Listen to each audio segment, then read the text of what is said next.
sholat subuh ini merupakan salah satu sholat yang paling abdol, yang paling istimewa, bahkan bisa disebut rajanya dari sekian rajanya sholat. Itu di dalam Quran dinas, inna Quran al-fajri kana mashuda, bahwa sholat subuh ini salah satu sholat yang turut serta disaksikan oleh dua malaikat. Beda dengan sholat-sholat yang lain. Dari sekian sholat yang dilaksanakan, hanya sholat subuhlah yang disaksikan oleh dua malaikat.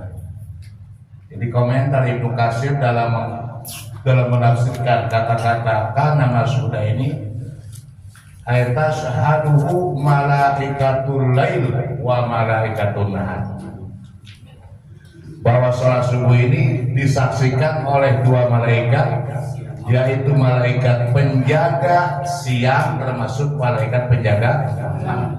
Ini luar biasa. Kita ini kalau ngitung malam biasanya dari mulai jam berapa? Nah, jadi maghrib ini termasuk malam. Makanya ketika kita Ramadan itu boleh pas maghrib kita langsung mengucapkan niat puasa, karena pas maghrib itu masuk kategori apa? Malam yubahitin niat pada siaman. Salah satu sahnya niat itu harus bermalam. Salah satu malam itu yaitu dimulainya dari pas maghrib. Jadi boleh kita niat puasa pas maghrib. Kemudian akhir malam itu kapan? Akhir malam itu terbitnya apa? Terbitnya fajar. Pas datang waktu apa? Subuh, ya. Pas datang waktu subuh. Itu namanya waktu malam. Nah, kemudian kalau waktu siang mulainya, yaitu mulai terbit apa? Mulai terbit matahari sampai terbenamnya matahari. Jadi subuh ini berada di antara malam dan siang. Disebut penting sekaliwan, disebut barang jasawan, jandatan. Inilah istimewanya sholat subuh. Jadi sholat subuh ini tasyhadu malaikatul lail wana. Jadi salah satu waktu yang turut serta disaksikan oleh dua malaikat. Jadi Allah ini menjaga dunia, menjaga siang dan malam ini. Delegasinya adalah malaikat. Jadi pas datang waktu subuh itu, datanglah malaikat penjaga siang. Namun cara security mah gantian enggak? Gantian sip, karek serah terima. Nah, jadi pas waktu subuh itu malaikat serah terima. Jadi pas malaikat peserah terima itu, pas kita keadaan sedang apa? Melaksanakan sholat. Oh, alhamdulillah. Makanya rugi, Pak. Orang ketika subuh tidak ada atau tidak bisa melaksanakan subuh, rugi. Karena tidak turut serta disaksikan oleh dua malaikat. Karena saat itulah malaikat sedang transaksi, sedang mengadakan serah terima. Malaikat penjaga siang menyerahkan tugasnya kepada malaikat penjaga malam. Lalu penjaga malam pun menyerahkan tugasnya kepada malaikat penjaga siang. Nah, serah terima inilah dilaksanakan oleh dua malaikat, tashaduhu malaikatul lail wa malaikatun nahar. Yaitu tepatnya di waktu apa? Di waktu subuh. Alhamdulillah. Kita senantiasa, mudah-mudahan senantiasa diberi kekuatan oleh Allah Subhanahu wa taala. Terus istiqamah, konsisten dalam melaksanakan, khususnya kaitan dengan pelaksanaan bersuci ini. Amin. Amin ya rabbal alamin. Jamaah rahimakumullah.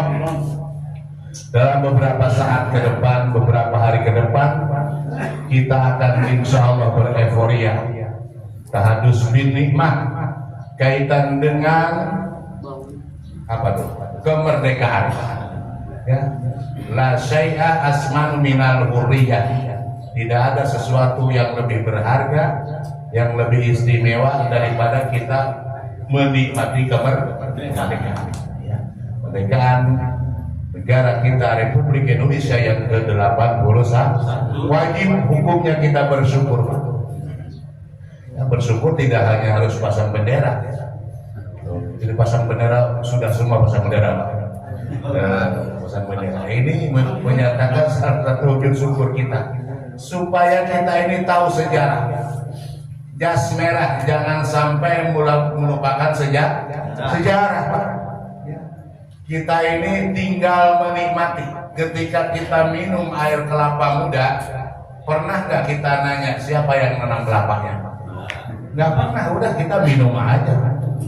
Jadi kita ini menikmati kemerdekaan saat ini berkat jasa, perjuangan, pengorbanan daripada para pahlawan kita.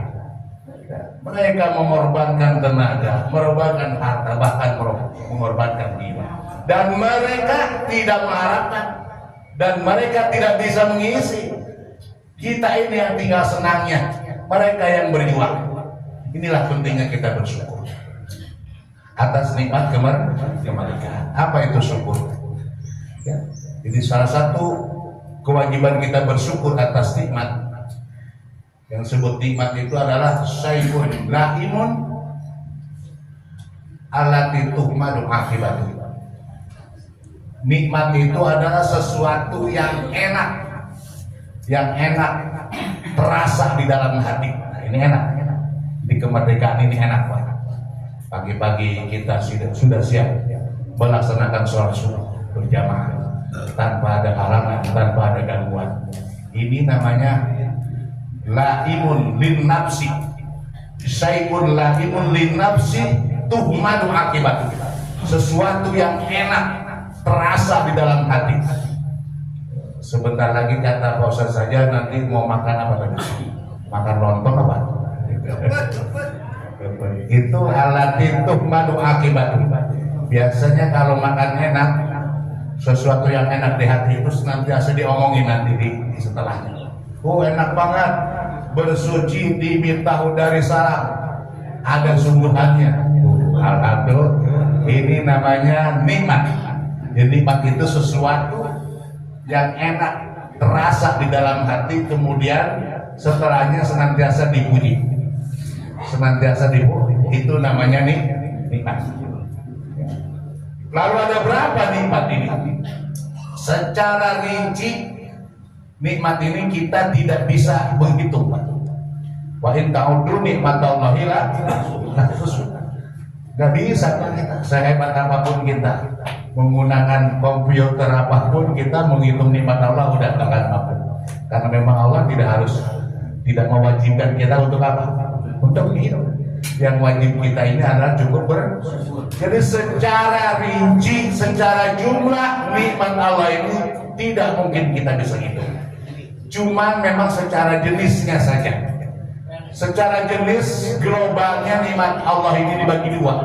Ada yang disebut nikmat, ada yang disebut nikmat agama, ada yang disebut nikmat dunia.